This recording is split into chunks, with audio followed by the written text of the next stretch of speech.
अस्सलाम वालेकुम, welcome back. आज हम एक इम्पॉर्टेंट सवाल है, एक क्वेश्चन है, उसका आंसर करने जा रहे हैं कि एक आम इंसान के जहन में ये क्वेश्चन आता है, वो किसी भी कंट्री से हो, कि जो ट्रेडिंग होती है, फॉरेक्स ट्रेडिंग होती है, वो डॉलर्स में क्यों होती है, या फिर जो उसका मेन अकाउंट बनता है किसी भी ब्रोकर पे, वो डॉलर्स में क्यों बनता है। इस पे ये होता है कि अगर आप पाकिस्तान से हैं तो आप ये सोचेंगे कि वो पाकिस्तानी करेंसी, मतलब पाकिस्तानी जो रुपया है उसमें क्यों नहीं ट्रेडिंग होती है। अगर आप इंडिया से, आप इंडिया का सोचेंगे। अगर आप दुबई से हैं तो आप दिरहम्स का सोचेंगे। अगर आप सऊदीया से हैं तो इसी तरह आप रियाल का सोचेंगे। कि आपके जहन में ये क्वेश्चन ज़रूर आता होगा कि यार ये ज़रूरी क्यों है कि वो डॉलर्स में होती है। सो आज हम इस क्वेश्चन का आंसर देने की कोशिश करते हैं। आप सबको पता होगा कि जो अमेरिका है वो इस टाइम पे एक सुपर पावर है, ठीक है। अगर किसी को भी पेमेंट करनी हो या डील करनी हो तो वो यूजली प्रेफर करता है अमेरिकन डॉलर्स, ठीक है। एक एग्जांपल से समझाता हूँ कि लेट्स सपोज एक चाइना की कंपनी है और उसने अमेरिका से गाड़ी लेनी है, ठीक है। ये एक कंपनी, बड़ी कंपनी, उसने गाड़ियाँ लेनी है गाड़ी के बजाय। तो वो क्या करेगी, वो डॉलर्स में पेमेंट करेगी अमेरिका को, लाइक 100 मिलियंस या 200 मिलियंस। तो उसने यूज़ क्या किया, अमेरिकन डॉलर में पेमेंट की। या फिर इसको हम ये भी कह सकते हैं कि वो अमेरिका से ले रहा है तो अमेरिकन डॉलर में ही पेमेंट करेगा, ये तो एक बाज़ाहिर बात होगी।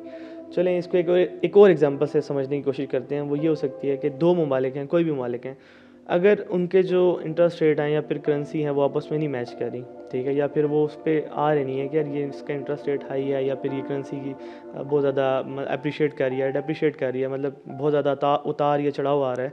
सो तो हम क्या करें अब, मतलब वो किस चीज़ पे मुतफिक होंगे। एट दी एंड वो इंटरनेशनल स्टैंडर्ड पे आएंगे। और इंटरनेशनल स्टैंडर्ड क्या है, ठीक है, या फिर दुनिया में एक निज़ाम जो है वो उस किस करेंसी को प्रेफर करता है, किस जो है सोर्स को प्रेफर करता है, और वो है डॉलर, ठीक है। तो वो दो ममालिक जो हैं एट दी एंड जो है वो डॉलर पे आएंगे। तो एक जो मुल्क है वो कहेगा मुझे आपने पेमेंट करनी है तो डॉलर में कर दो, दूसरा कहेगा ओके मैं डॉलर में कर देता हूँ। तो इससे हमें ये पता चलता है कि जो इंटरनेशनल मीडियम है पेमेंट का, जितना भी मतलब दुनिया में आजकल पेमेंट्स हो रही हैं वो डॉलर्स के थ्रू हो रही हैं। अब ये हमने एक बेस बना ली, एक छोटी सी बात समझ ली, इसको हम आगे लेके चलते हैं कि लिक्विडिटी क्या होती है। अच्छा, सबसे पहले ये है कि लिक्विडिटी एक थोड़ा सा डिफ़िकल्ट वर्ड है, मुश्किल वर्ड है, जिसको ना समझने में थोड़ा सा मुश्किल होता है, साथ साथ बोलने में मुश्किल होता है। सो आपने मुझे कमेंट में बताना है कि लिक्विडिटी की उर्दू क्या हो सकती है। सो हम उसको आगे उस तरह से यूज़ कर सकते हैं अगर किसी की समझ में नहीं आता।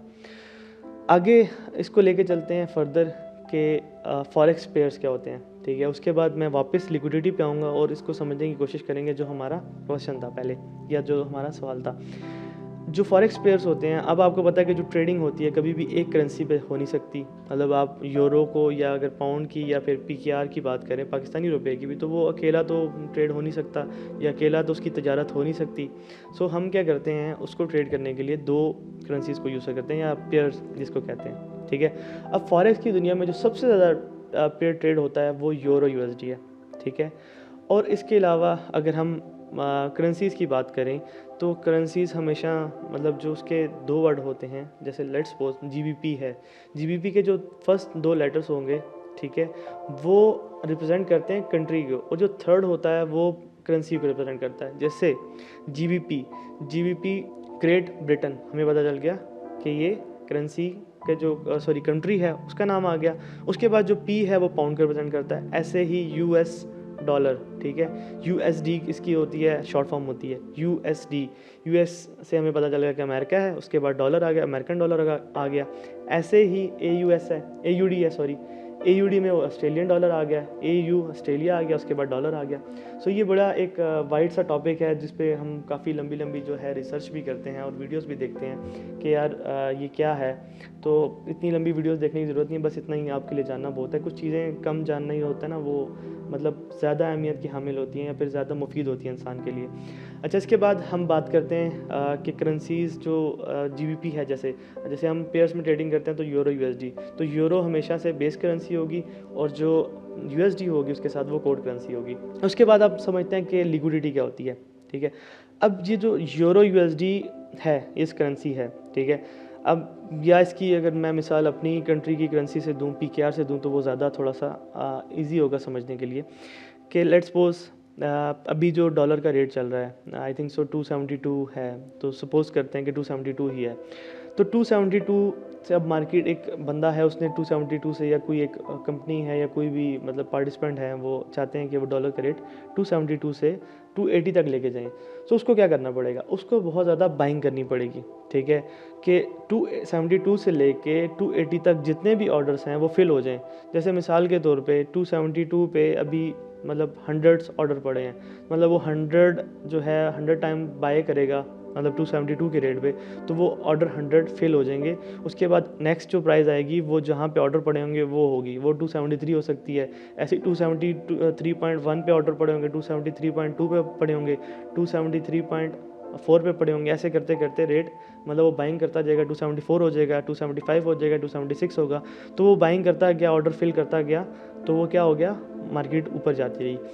अब वो जो ऑर्डर्स पड़े हुए थे, मतलब वो जो 273 पे, 274 पे, 274.5 पे जितने भी ऑर्डर्स थे वो फिल हुए हैं, वो पड़े हुए थे, उसको हम लिक्विडिटी कहते हैं। अब जो फॉरेक्स जो मार्केट है उसमें जो सबसे ज़्यादा लिक्विडिटी पड़ी होती है, जो मतलब सबसे ज़्यादा लिक्विडिटी ये भी कह सकते हैं पार्टिसिपेंट।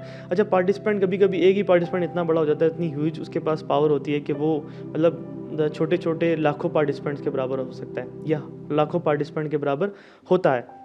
तो हम एक मतलब इसमें पार्टिसिपेंट्स को नहीं डिस्कस कर सकते कि हम इस पे रिजेक्ट हो जाएं कि यार पार्टिसिपेंट्स ज़्यादा होंगे तो जो पेयर है उसमें लिक्विडिटी ज़्यादा होगी, ठीक है।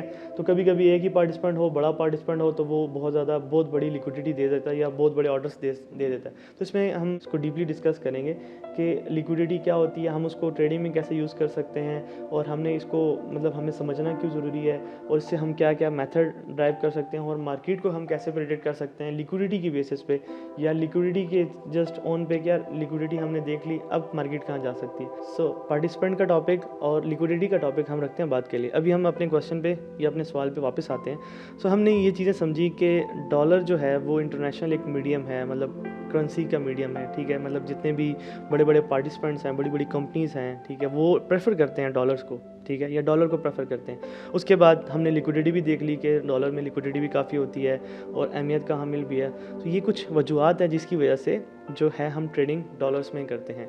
उसके बाद कुछ और भी वजूहत हैं फॉरेक्स की ना। अच्छा, एक और चीज़ मैं बताना भूल गया, वो ये थी कि काफ़ी ऐसे ब्रोकर्स हैं या प्लेटफॉर्म्स हैं जो कि आपको पीकेआर भी अलाउ करते हैं। उनको मैं कभी रिकमेंड नहीं करूँगा, क्योंकि वो आई थिंक सो कि वो जैसे आपने काफ़ी, मैं किसी का नाम नहीं लेना चाहता, कि ऐसे एड्स देखे होंगे कुछ ब्रोकर्स के बारे में जिन्होंने बाद में जो है एक रेवोल्यूशन भी क्रिएट किया या फिर एक मिथ भी क्रिएट की, जिसकी वजह से क्या हुआ कि जो है ट्रेडिंग पे एक दबाव भी लगा कि ट्रेडिंग जो है वो मतलब गैम्बलिंग है या फलाएं वो कुछ ब्रोकर्स की वजह से उन्होंने आके, या कुछ प्लेटफॉर्म की वजह से उन्होंने आके फेक मार्केटिंग की, फेक गुरूज दिखाए कि मैंने गाड़ी ले ली, मैंने ये ले लिया, मैंने फलां ले लिया। तो जब लोग विदाउट लर्निंग उस चीज़ में जंप किए तो उनको समझ ही नहीं आई एट द एंड, क्योंकि ये ट्रेडिंग ऐसी चीज़ है, अगर आप लर्निंग करके ना जाएँ, प्रिपेयर होकर ना जाएँ, आपके पास पूरा जंगी सामान ना हो, तो क्या होता है कि एट द एंड आप समझते हैं कि ये जो है वो जुआ है। ये बल्कि होता ही जुआ है कि अगर आप जस्ट आपको बाय सेल का बटन पता है, आप बाय सेल करें रैंडमली, तो ये जुआ ही हुआ, क्योंकि समझे बगैर अगर आप ट्रेड नहीं ले रहे। या फिर आप ट्रेडर से भी बात कर रहा हूँ कि कुछ ऐसे ट्रेडर्स होंगे कि जो समझे बगैर क्या हुआ, न समझी में ट्रेड ले ली, ऐसे बाई किया, प्रॉफिट बन गया, तो आपके लिए हराम ही होगा, क्योंकि आपके पीछे उसके पीछे कोई लॉजिक नहीं थी।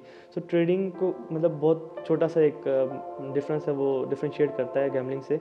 तो ये ब्रोकर जो हैं इनको मैं कभी रिकमेंड नहीं करूँगा। जो इंटरनेशनल ब्रोकर्स हैं जिनके पास लाइसेंस है डिफरेंट कंट्रीज़ का, वो जो है प्रेफर जो है वो डॉलर को ही करते हैं। और वो मुझे नहीं लगता कि वो इतने बड़े बड़े ब्रोकर्स जो हैं वो पीकेआर में पेमेंट देते भी हैं या लेते भी हैं, या मुझे लगता नहीं है और है भी नहीं ऐसा, ठीक है। मैंने आज तक कभी ऐसा सुना नहीं है कि कोई बड़ा नाम मार्केट का वो पीकेआर में पेमेंट ले रहा हो या फिर पीकेआर का अकाउंट प्रोवाइड कर रहा हो, ठीक है। उसके बाद जो है सबसे इम्पॉर्टेंट चीज़ ये है कि जो मार्केट है ना वो है रिसेशन प्रूफ, ठीक है। लेट्स सपोज दुनिया में क्या कहते हैं आ गया जंग का माहौल लग गया, ये कुछ भी ऐसी चीज़ होगी, ठीक है। उस पॉइंट पे हर जगह पे आप देखेंगे इम्पैक्ट आ रहा होगा, हर जगह पे इम्पैक्ट आ रहा होगा। दुनिया तनज़ली की तरफ जा रही होगी, महंगाई होगी, इन्फ्लेशन बढ़ जाएगी। जैसे अगर रिसेंटली एग्जांपल लें कोरोना वायरस की, तो कोरोना में क्या हुआ, पूरी दुनिया में लॉकडाउन लगा, हर जगह पे मतलब मसले मसाइल क्रिएट हुए, बिजनेसेस गिरे, लोग जो है वो काफ़ी अपॉर्चुनिस्ट भी थे, वो अमीर भी हुए, लेकिन ज़्यादातर जो तादाद थी वो बिल्कुल ज़ीरो हो गए, ठीक है। ऐसी मेरे पास बहुत सारी एग्जांपल्स हैं कि लोग हीरो से ज़ीरो बने हैं कोरोना के दौर में। लेकिन जो फॉरेक्स मार्केट थी, ये इसको इससे फ़र्क नहीं पड़ता, क्योंकि देखें आप फॉरेक्स में दो पेयर्स को ट्रेड कर रहे होते हैं। जैसे अगर फिर मिसाल दूँ यूरो यूएसडी की, अगर मतलब यूरोपियन करेंसी की और डॉलर की एग्जांपल दूँ, तो क्या है, अगर लेट्स सपोज यूरो गिर रहा है तो पाउंड वो यूएसडी उठ रहा होगा, तो आप बाई कर सकते हैं डॉलर को यूरो के अगेंस्ट, आप प्रॉफिटेबल हो जाएंगे।